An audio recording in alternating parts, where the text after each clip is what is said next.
Bang, Ha? ni apa bang? Ni kalau nak beli, boleh lah. Nak beli, saya letak dulu. Assalamualaikum bang.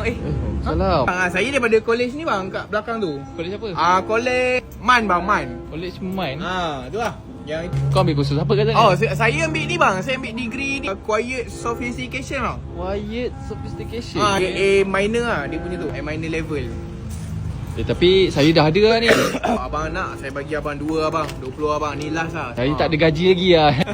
Itulah bang, kita buat infak atas nama infak abang. 90% daripada kita punya hasil jualan ni bang, kita infak atas ni abang. Masuk dalam masjid lah, masjid Darul Poket bang. Darul Poket? Bukan, dia Darul ni, apa entah, Darul Tunika bang, Darul Tunika. Darul Tunika. Sen.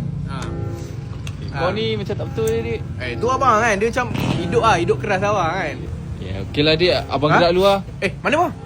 Sekejap bang, belum habis minit lagi bang. Bukan tak nak beli. Tapi memang rasa tak nak beli lagi lah. Tak ada abang tolong saya bang. Saya dah 3, 4, 5, 6 hari tak makan ni bang, 6, 7. 6-7 hari memang tak makan ni. Kalau kau tak makan, aku boleh belanja. Kalau nak belanja tak apa abang, saya dah kenyang abang. RM10 bang, RM5 abang, last lah, RM5 2 bang.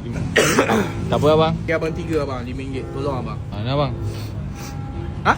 Okay bang, terima kasih bang. Bismillahirrahmanirrahim. Allahumma barik lana fi ma razaqtana wa qina azabannar.